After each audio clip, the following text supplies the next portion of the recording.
الحمد لله رب العالمين والعاقبة للمتقين والصلاة والسلام على سيد الأنبياء والمرسلين وعلى آله وأصحابه وأزواجه وذرياته وأهل بيته وابنه الغوث الأعظم الجيلاني ومعين الملة والدين وشيخ الإسلام والمسلمين أعلى الحضرة الإمام أحمد رضا وعلى عباد الله الصالحين أجمعين أما بعد فأعوذ بالله من الشيطان الرجيم بسم الله الرحمن الرحيم ما كان على النبي من حرج فيما فرض الله له سنة الله في الذين خلوا من قبل وكان أمر الله قدرا مقدورا صدق الله مولانا العظيم وبلغنا رسوله النبي الأمين المختار الكريم ونحن على ذلك لمن الشاهدين والشاكرين والحمد لله رب العالمين الصلاة والسلام عليك يا رسول الله الصلاة والسلام عليك يا حبيب الله الصلاة والسلام عليك يا نبي الله وعلى آلك وأصحابك يا نور الله صلی اللہ تعالی علیہ وآلہ وسلم۔ اللہ رب العزت کی توفیق سے اور اس کے پیارے محبوب صلی اللہ تعالی علیہ وآلہ وسلم کے سب کو طفیل ہم اور آپ جشن ام المؤمنین حضرت سیدہ خدیجۃ الکبریٰ رضی اللہ تبارک و تعالی عنہا میں شرکت کی سعادت حاصل کر رہے ہیں۔ اللہ رب العزت اس عظیم الشان ذات والا بابرکات صفات کے صدق و طفیل ہم سب کی حاضری کو قبول فرمائیں اور اما جان سیدہ خدیجۃ الکبریٰ رضی اللہ تبارک و تعالی عنہا کے فیوز و برکات سے اللہ ہماری آنے والی نسلوں کو بھی فیضیاب فرمائیں۔ اپنی گفتگو کا آغاز ایک منقبت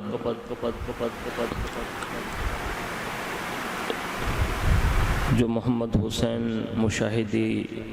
رضوی صاحب دامت برکاتہ القدسیہ نے بارگاہ ام المؤمنین رضی اللہ تبارک و تعالی عنہا میں پیش کی ہے، ان کے چند اشعار سے کرنے کی سعادت حاصل کرتا ہوں۔ وہ فرماتے ہیں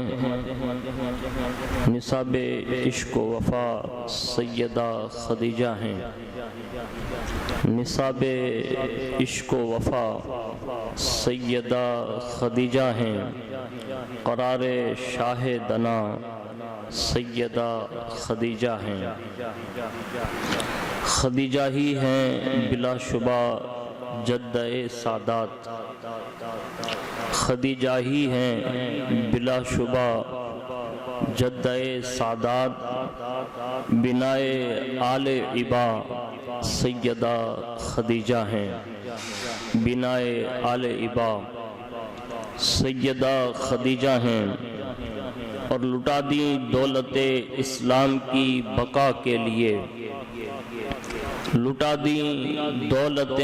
اسلام کی بقا کے لیے، معین دین ہدا سیدہ خدیجہ ہیں،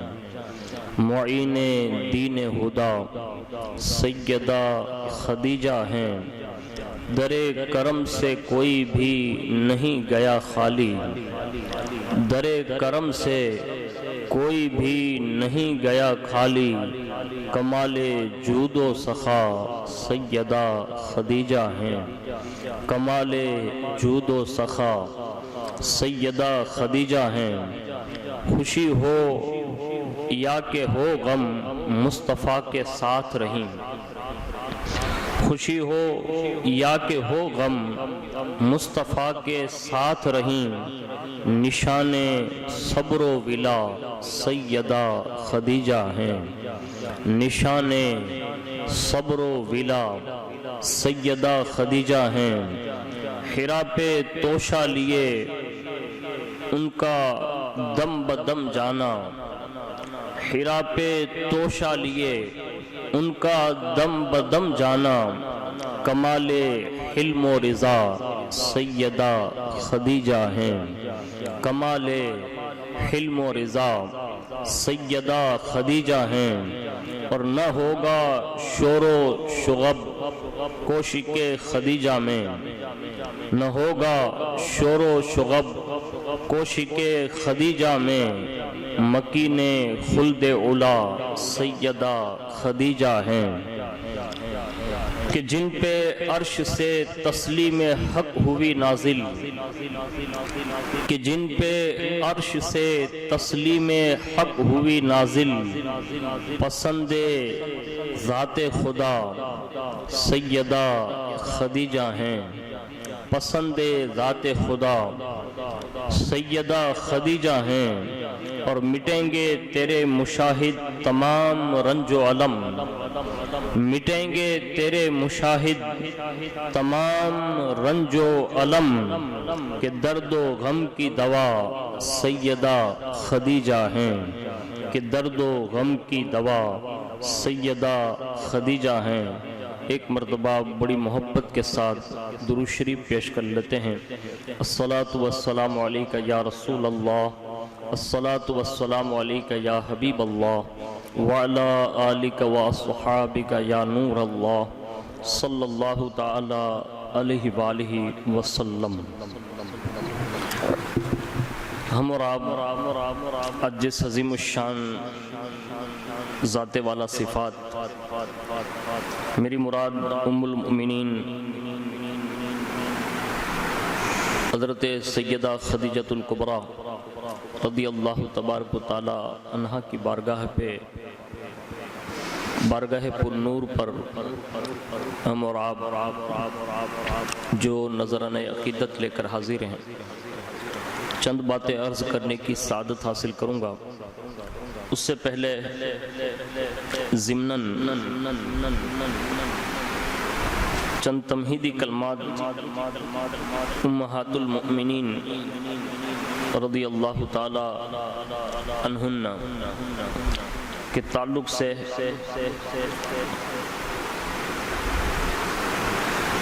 عرض کرنے کی سعادت حاصل کروں گا۔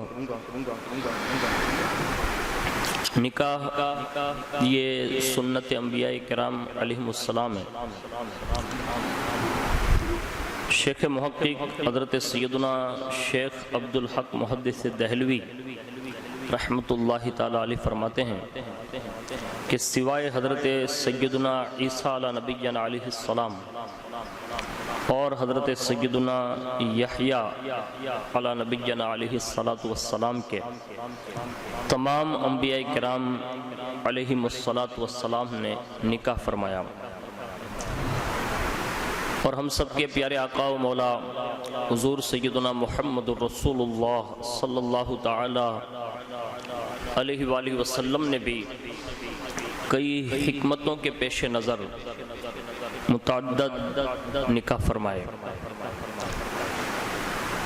ازواج مطہرات کی تعداد حضور صلی اللہ علیہ وسلم نے کتنے نکاح فرمائے، اور ان خوش نصیب خواتین کی تعداد کیا ہے جو آپ صلی اللہ علیہ وسلم کے ساتھ رشتہ ازدواج میں منسلک ہو کر امہات المؤمنین کے اعلیٰ منصب پر فائز ہوئیں۔ اس سلسلے میں جن پر سب کا اتفاق ہے وہ 11 صحابیات رضی اللہ تبارک و تعالی عنہن ہیں۔ ان میں سے 6 تو قبیلہ قریش کے اونچے گھرانوں کی چشم و چراغ تھیں، جن کے اسماء گرامی یہ ہیں: نمبر 1 حضرت خدیجہ بنت خویلد، حضرت عائشہ بنت ابو بکر صدیق، حضرت حفصہ بنت عمر فاروق، حضرت ام حبیبہ بنت ابو سفیان، حضرت ام سلمہ بنت ابو امیہ، حضرت سودہ بنت زمعہ رضوان اللہ تعالی علیہم اجمعین۔ اور 4 کا تعلق قبیلہ قریش سے نہیں تھا بلکہ عرب کے دوسرے قبائل سے تعلق رکھتی تھیں، وہ یہ ہیں: حضرت زینب بنت جحش، حضرت میمونہ بنت حارث، حضرت زینب بنت خزیمہ، حضرت جویریہ بنت حارث رضی اللہ تعالی عنہن۔ اور ایک غیر عربیہ تھی، بنی اسرائیل سے تعلق تھا، یہ حضرت صفیہ بنت حی رضی اللہ تبارک و تعالی عنہا ہیں۔ آپ رضی اللہ تبارک و تعالی عنہا قبیلہ بنی نضیر سے تھیں۔ ان 11 میں سے 2 ازواج مطہرات حضرت خدیجہ بنت خویلد اور حضرت زینب بنت خزیمہ رضی اللہ تبارک و تعالی عنہما رسول پاک صاحب الاولاق صلی اللہ علیہ وسلم کی حیات ظاہری ہی میں دار آخرت کو کچھ کر گئی تھیں، جبکہ بقیہ 9 ازواج مطہرات رضی اللہ تعالی عنہن نے پیارے آقا صلی اللہ علیہ وسلم کے بعد انتقال فرمایا۔ یہ مختصر جو ہے چند باتیں جو ازواج مطہرات کی تعداد کے حوالے سے تھیں وہ میں نے آپ کے سامنے عرض کی۔ ایک بات واضح رہے کہ حضور صلی اللہ علیہ وسلم سے پہلے بھی انبیاء کرام علیہم السلام کو عام لوگوں کی نسبت زیادہ شادیوں کی اجازت دی گئی تھی، اور آپ صلی اللہ تعالی علیہ وسلم کو بھی اس باب میں وسعت و کشادگی عطا ہوئی۔ اللہ تعالیٰ نے قرآن عظیم میں خود ارشاد فرمایا ہے، اور رب کریم ارشاد فرماتا ہے: ما کان علی النبی من حرج فیما فرض اللہ لہ سنت اللہ فی الذین خلوا من قبل وکان امر اللہ قدرا مقدورا۔ سورہ احزاب ترجمہ کنز الایمان۔ نبی پر کوئی حرج نہیں اس بات میں جو اللہ نے اس کے لیے مقرر فرمائی ہے، اللہ کا دستور چلا آ رہا ہے ان میں جو پہلے گزر چکے، اور اللہ کا کام مقرر تقدیر ہے۔ اس آیت کریمہ کی تفسیر میں صدر الافاضل بدر الاماثل حضرت علامہ مفتی سید محمد نعیم الدین مراد آبادی علیہ رحمت اللہ الہادی اس آیت کریمہ کے تحت فرماتے ہیں، یعنی انبیاء کرام علیہم السلام کو باب نکاح میں وسعتیں دی گئیں کہ دوسروں سے زیادہ عورتیں ان کے لیے حلال فرمائیں، جیسا کہ حضرت داؤد علیہ السلام کی 100 بیویاں، حضرت سلیمان علیہ السلام کی 300 بیویاں تھیں۔ یہ ان کے خاص احکام ہیں، ان کے سوا دوسروں کو روا نہیں، نہ کوئی اس پر معترض ہو سکتا ہے۔ اللہ تعالیٰ اپنے بندوں میں جس کے لیے جو حکم فرمائیں اس پر کسی کو اعتراض کی کیا مجال ہے۔ اس میں یہود کا رد ہے جنہوں نے سید عالم صلی اللہ علیہ وسلم پر 4 سے زیادہ نکاح کرنے پر طعن کیا تھا۔ اس میں انہیں بتایا گیا کہ یہ حضور سید عالم صلی اللہ علیہ وسلم کے لیے خاص ہے، جیسا کہ پہلے انبیاء کرام کے لیے تعداد ازواج میں خاص احکام تھے۔ تو یہ اللہ رب العزت نے اپنے کلام پاک کے ذریعے یہ بات واضح فرما دی، اور مفسرین نے اس پر بہت ہی شرح و بسط کے ساتھ کلام فرمایا ہے۔ اور یہ بھی یاد رکھنا چاہیے کہ نکاح کی حکمتیں کہ سرکار عالی وقار صلی اللہ علیہ وسلم نے جو متعدد نکاح فرمائے اور متعدد خواتین کو شرف زوجیت سے نوازا، ان میں سیاسی و قومی دینی حوالے سے بہت ساری حکمتیں پائی جاتی تھیں۔ معاذ اللہ رب العالمین، کوئی نکاح کسی نفسانی جذبے اور خواہش کی بنا پر ہرگز نہیں تھا۔ شیخ الحدیث حضرت علامہ عبد المصطفیٰ آدمی علیہ رحمت اللہ القوی فرماتے ہیں کہ حضور صلی اللہ علیہ وسلم نے زیادہ تر جن عورتوں سے نکاح فرمایا وہ کسی نہ کسی دینی مصلحت ہی کی بنا پر ہوا۔ کچھ عورتوں کی بے کسی پر رحم فرما کر اور کچھ عورتوں کے خاندانی اعزاز و اکرام کو بچانے کے لیے کچھ عورتوں سے اس بنا پر نکاح فرما لیا کہ وہ رنج و علم کے صدموں سے نڈال تھی۔ لہذا حضور صلی اللہ علیہ وسلم نے ان کے زخمی دلوں پر مرہم رکھنے کے لیے ان کو اعزاز بخش دیا کہ اپنی ازواج مطہرات میں ان کو شامل فرما لیا۔ حضور صلی اللہ علیہ وسلم کا اتنی عورتوں سے نکاح فرمانا ہرگز اپنی خواہش نفسی کی بنا پر نہیں تھا۔ اس کا سب سے بڑا ثبوت یہ ہے کہ حضور صلی اللہ علیہ وسلم کی بیویوں میں حضرت سیدتنا عائشہ صدیقہ رضی اللہ تعالی عنہا کے سوا کوئی بھی کنواری نہیں تھی، بلکہ سب عمر دراز اور بیوہ تھی۔ حالانکہ اگر حضور صلی اللہ علیہ وسلم خواہش فرماتے تو کون سی ایسی کنواری لڑکی تھی جو حضور صلی اللہ علیہ وسلم سے نکاح کرنے کی تمنا نہ کرتی؟ مگر دربار نبوت کا تو یہ معاملہ ہے کہ شہنشاہ دو عالم صلی اللہ علیہ وسلم کا کوئی فعل، کوئی قول، کوئی اشارہ بھی ایسا نہیں جو دنیا اور دین کی بھلائی کے لیے نہ ہو۔ آپ صلی اللہ علیہ وسلم نے جو فرمایا، جو کہا، جو کیا، سب دین ہی کے لیے کیا۔ بلکہ آپ صلی اللہ علیہ وسلم نے جو کہا اور کیا وہی دین ہے، بلکہ آپ صلی اللہ علیہ وسلم کی ذات اکرم ہی مجسم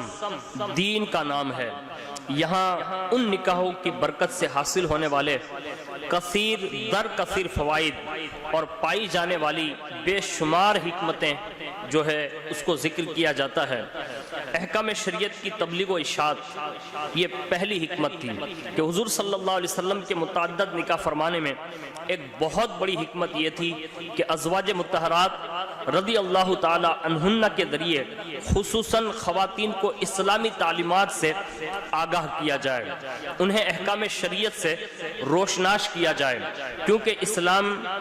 دین کامل ہے۔ یہ زندگی کے ہر گوشے، ہر شعبے میں اپنے ماننے والوں کی رہنمائی کرتا ہے اور انہیں زندگی گزارنے کا ڈھنگ سکھاتا ہے۔ اس تناظر میں بہت سے نسوانی پہلو ایسے بھی آتے ہیں جنہیں ہر کسی کے سامنے کھول کر بیان کرنے میں حیا مانے ہوتی ہے، لیکن شرعی نقطہ نظر سے ان کا جاننا ضروری بھی ہے تاکہ فرائض و واجبات، سنن و مستحبات کی بہتر طور پر بجا آوری ہو سکے۔ امت کے ان مسائل سے آگاہ ہونے کا بہترین طریقہ یہ تھا کہ آپ صلی اللہ علیہ وسلم متعدد عورتوں سے نکاح فرما کر ان کی تعلیم و تربیت کریں اور یہ زیادہ سے زیادہ عورتوں کو اس علم سے بہرہور کریں۔ اس طرح تبلیغ دین کا یہ فریضہ جلد از جلد انجام پذیر ہو۔ اس حوالے سے امہات المؤمنین رضی اللہ تعالی عنہن کا کردار بہت اہم رہا۔ دیگر صحابیات رضی اللہ تعالی عنہن ان کی خدمت میں حاضر ہو کر شرعی احکام کا علم حاصل کرتی، پیش آمدہ مسائل کا حل دریافت فرماتی اور یہ رسول اکرم صلی اللہ علیہ وسلم سے پوچھ کر انہیں بتا دیتی۔ حضرت سیدنا علامہ شہاب الدین سید محمود آلوسی علیہ رحمت اللہ القوی اسی حکمت کی طرف اشارہ کرتے ہوئے فرماتے ہیں لِتَكَثُّرِهِ النِّسَاء حِكْمَةٌ دِينِيَةٌ جَلِيلَةٌ ايضا وهي نشر الاحکام الشریعہ لا تکاد تعلم الا واسطتہن، یعنی حضور صلی اللہ علیہ وسلم کی کثرت ازواج میں ایک عظیم دینی حکمت یہ بھی ہے کہ اس سے ان احکام شرعیہ کو عام کیا جائے جو انہی کے ذریعے سکھائے جا سکتے تھے یا انہی کے ذریعے سکھائے جا سکتے ہیں۔ دوسرا جو حکمت کا پہلو تھا وہ یہ تھا کہ غلط رسومات کا خاتمہ۔ ایک حکمت میں سے دوسری حکمت یہ تھی کہ دور جاہلیت میں فروغ پائی ہوئی غلط رسومات کی کاٹ ہو سکے، انہیں جڑ سے اکھاڑ کر پھینکا جا سکے۔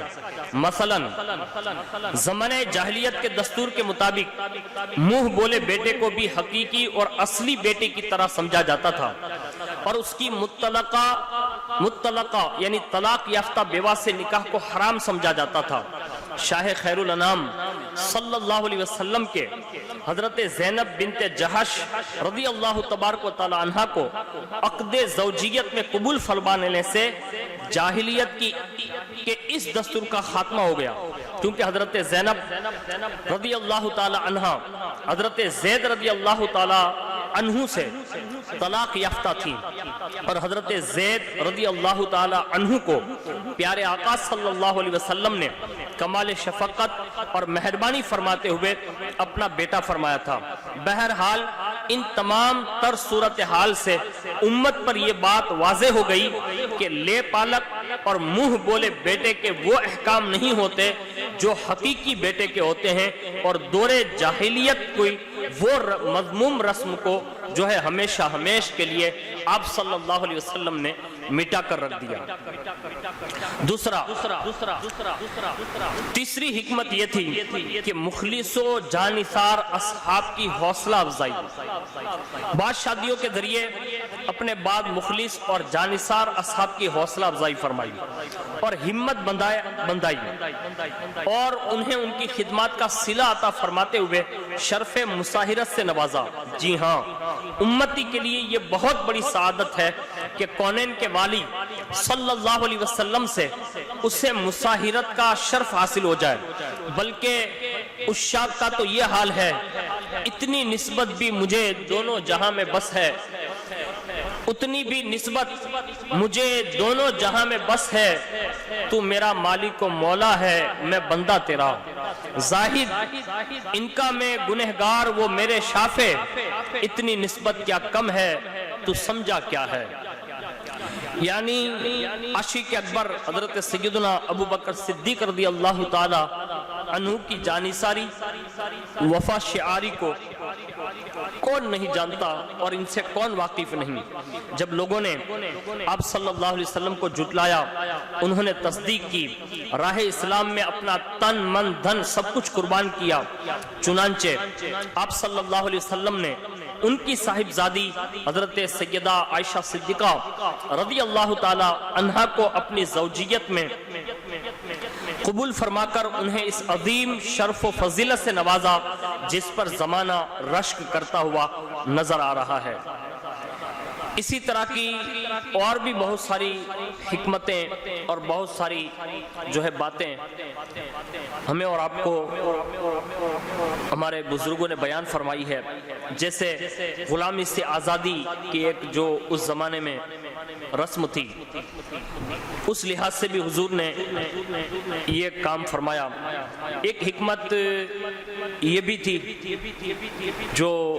انہیں جس اعجازات سے نوازا جا رہا تھا تو وہاں بیواؤں کا کوئی مطلب پرسان حال نہیں تھا، تو حضور صلی اللہ علیہ وسلم نے ان حکمتوں کے تحت متعدد نکاح فرمائے اور ان صحابیات کو امہات المؤمنین کے رتبے پر فائز فرمایا۔ اس حوالے سے اللہ تعالیٰ نے ان نفوس قدسیہ کے مراتب بھی بیان فرمائے، جیسا کہ اللہ تعالیٰ نے ان کے مراتب بیان فرماتے ہوئے ایک جگہ پر ارشاد فرمایا، یا نساء النبی لستن کاحد من النساء، یعنی اے نبی کی بیویوں تم اور عورتوں کی طرح نہیں ہو، اے نبی کی بیویوں تم اور عورتوں کی طرح نہیں ہو، اس آیت کی تفسیر میں حضور سیدی سرکار صدر الافاضل حضرت علامہ مفتی سید محمد نعیم الدین مراد آبادی علیہ رحمہ فرماتے ہیں کہ تمہارا مرتبہ سب سے زیادہ ہے اور تمہارا اجر سب سے بڑھ کر جہان کی عورتوں میں کوئی تمہاری ہمسر نہیں۔ اسی طرح ایک جگہ پر اور ارشاد فرمایا، جو حرمت نکاح اور ادب و احترام کے سلسلے میں انہیں تمام مومنین کی مائیں قرار دیا گیا کہ حضور اقدس صلی اللہ علیہ وسلم کے بعد کسی کو ان سے نکاح کرنا حلال نہیں، اور ان کا ادب و احترام ماں بلکہ اس سے بھی بڑھ کر ہے۔ اللہ تبارک و تعالیٰ نے ان ازواج مطہرات کی شان بیان کرتے ہوئے ارشاد فرمایا، النبی اولا بالمؤمنین من انفسہم وازواجہ امہاتہم، یعنی یہ نبی مسلمانوں کا ان کی جان سے زیادہ مالک ہے اور ان کی بیویاں ان کی مائیں ہیں۔ علامہ سید محمود آلوسی علیہ رحمت اللہ علیہ اس آیت کی تفسیر میں فرماتے ہیں کہ ان کا مومنین کی مائیں ہونا دو حکمتوں میں ہے، نکاح کے حرام ہونے میں اور تعظیم کی حقدار ہونے میں۔ اس کے علاوہ دوسرے احکام مثلا وراثت اور پردہ وغیرہ کے سلسلے میں ان کا وہی حکم ہے جو اجنبی عورتوں کا ہے۔ شرعی احکام میں ان کی بیٹیوں کو مؤمنین کی بہنیں اور ان کے بھائیوں کو مؤمنین کے ماموں نہ کہا جائے گا۔ اطاعت اور نیک اعمال پر ان کے لیے عام لوگوں کی نسبت دگنا ثواب اللہ تعالیٰ نے رکھا ہے، جیسا کہ قرآن عظیم میں ان کی عظمت اور شان بیان کرتے ہوئے اللہ تبارک و تعالیٰ نے ارشاد فرمایا، وَمَن يَقْنُتْ مِنكُنَّ لِلَّهِ وَرَسُولِهِ وَتَعْمَلْ صَالِحًا نُؤْتِيهَا أَجْرَهَا مَرَّتَيْنِ وَأَعْتَدْنَا لَهَا رِزْقًا كَرِيمًا، اور جو تم میں فرما بردار رہے اللہ اور رسول کی اور اچھا کام کرے، ہم اسے اوروں سے دگنا ثواب دیں گے، اور ہم نے اس کے لیے عزت کی روزی تیار کر رکھی ہے۔ ان کے لیے گناہوں کی نجاست سے آلودہ نہ ہونے کی بشارت دی ہے، یعنی ان کی پاکیزگی، ان کی طہارت کو بیان کرتے ہوئے ارشاد فرمایا، انما یرید اللہ لیذہب عنکم الرجس اہل البیت ویطہرکم تطہیرا، یعنی اللہ تو یہی چاہتا ہے اے نبی کے گھر والوں کہ تم سے ہر ناپاکی دور فرما دے اور تمہیں پاک کر کے خوب ستھرا کر دے۔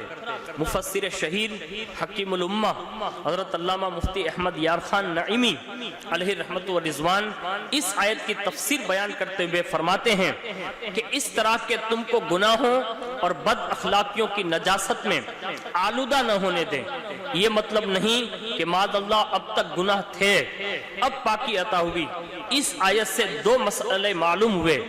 ایک یہ کہ حضور کے ازواج و اولاد گناہوں سے پاک ہے، دوسرا یہ کہ ازواج یقیناً حضور صلی اللہ علیہ وسلم کے اہل بیت ہیں، کیونکہ یہ تمام آیات ازواج مطہرات رضی اللہ تعالی عنہن سے ہی مخاطب ہیں۔ صحابہ کرام و صحابیات رضوان اللہ تعالی علیہم اجمعین میں سے بعض وہ حضرات ہیں جنہوں نے اسلام کو اس کے ابتدائی ایام میں قبول کیا، اور سب سے پہلے حضور صلی اللہ علیہ وسلم کی نبوت و رسالت کی تصدیق کی۔ قرآن کریم نے انہیں السابقون الاولون کے دل نشین خطاب سے نوازا۔ آیت مبارکہ میں ہیں اللہ تبارک و تعالی ارشاد فرماتا ہے، والسابقون الاولون من المہاجرین والانصار والذین اتبعوہم بإحسان رضی اللہ عنہم ورضوا عنہ وعد لهم جنات تجری من تحتها الانہار خالدین فیہا ابدا ذالک الفوز العظیم، یعنی اور سب سے اگلے پہلے مہاجر اور انصار اور جو بھلائی کے ساتھ ان کے پیرو ہوئے، اللہ ان سے راضی، وہ اللہ سے راضی، اور ان کے لیے تیار کر رکھے ہیں باغ جن کے نیچے نہریں بہیں ہمیشہ ہمیشہ ان میں رہیں، یہی بڑی کامیابی ہے۔ صدر الافاضل بدر الاماثل حضرت علامہ مفتی سید محمد نعیم الدین مراد آبادی علیہ رحمت اللہ الہادی اس آیت کی تفسیر میں لکھتے ہیں، مہاجرین میں سے السابقون الاولون وہ ہیں جنہوں نے دونوں قبلوں کی طرف نمازیں پڑھی، یا اہل بدر یا اہل بیت رضوان، اور انصار میں سے اصحاب بیت عقبہ اولا جو 6 حضرات تھے، اور اصحاب بیت عقبہ ثانیہ جو 12 تھے، اور اصحاب بیت عقبہ ثالثہ جو 70 اصحاب تھے۔ اس اعتبار سے بعض امہات المؤمنین رضی اللہ تعالی عنہن بھی اس فضیلت میں داخل ہیں۔ یہاں صرف ان کے اسماء گرامی ذکر کیے جاتے ہیں جن کا دونوں قبلوں کی طرف نماز پڑھنا معلوم ہے۔ نمبر 1 ام المؤمنین حضرت سیدتنا سودا بنت زمعہ رضی اللہ تعالی عنہا، ام المؤمنین حضرت سیدتنا عائشہ صدیقہ رضی اللہ تعالی عنہا، ام المؤمنین حضرت سیدتنا حفصہ بنت عمر رضی اللہ تعالی عنہا، ام المؤمنین حضرت سیدتنا زینب بنت خزیمہ رضی اللہ تعالی عنہا، ام المؤمنین حضرت سیدتنا ام سلمہ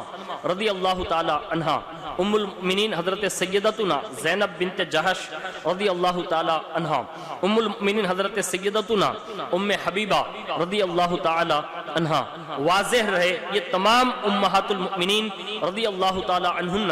ہجرت مدینہ سے پہلے ہی مشرف اسلام ہو چکی تھی، جبکہ تبدیلی قبلہ ہجرت کے 18 ماہ بعد یعنی 2 ہجری ماہ شعبان منگل کے دن ہوئی۔ انہی کے تعلق سے امام عشق و محبت اعلیٰ حضرت رضی اللہ تعالی عنہ نے اپنے شہرت یافتہ سلام کے اس مضمون میں بھی انہوں نے چند اشعار کہے ہیں۔ مصطفیٰ جان رحمت پہ لاکھوں سلام، شمع بزم ہدایت پہ لاکھوں سلام، وہ نسائے نبی طیبات و خلیق جن کے پاکیزہ تر سارے طور و طریق، جو بہر حال نور خدا کی رفیق، جو بہر حال نور خدا کی رفیق، اہل اسلام کی مادران شفیق، بانوان طہارت پہ لاکھوں سلام۔ یہ چند باتیں جو مطلقاً تمام امہات المؤمنین رضوان اللہ تعالی علیہم اجمعین کی بارگاہ میں خراج عقیدت پیش کرنے کی سعادت حاصل کی۔ اب انشاءاللہ وقتاً فوقتاً الگ الگ طور پر بھی اس عظیم الشان بارگاہوں میں اپنا خراج پیش کرنے کی سعادت حاصل کریں گے۔ بالخصوص ماہ رمضان شریف کی نسبت سے ام المؤمنین حضرت سیدہ خدیجۃ الکبریٰ رضی اللہ تبارک و تعالی عنہا کی بارگاہ میں اور حضرت سیدتنا عائشہ صدیقہ رضی اللہ تبارک و تعالی عنہا کی بارگاہ میں بھی انشاءاللہ خراج پیش کریں گے۔ اور اس نشست میں ان کی بارگاہ میں جو منقبت پیش کی گئی ہے بس اسی پر اتفاق کیا، اور تمام ازواج مطہرات رضوان اللہ تعالی علیہم اجمعین کی بارگاہ میں ایک تحفہ جو تھا وہ پیش کرنے کی سعادت حاصل کی ہے۔ اللہ تعالیٰ اپنے فضل سے اپنے خاص کرم سے اس نشست کو اپنی بارگاہ میں قبول فرمائیں، اور اللہ تعالیٰ ان ازواج مطہرات کی خیرات اللہ تعالیٰ ہم سب کی ماں بہن بیٹیوں کو نصیب فرمائیں، حضور کی ساری امت کو نصیب فرمائیں، آمین یا رب العالمین برحمتک یا ارحم الراحمین۔ السلام علیکم ورحمۃ اللہ وبرکاتہ۔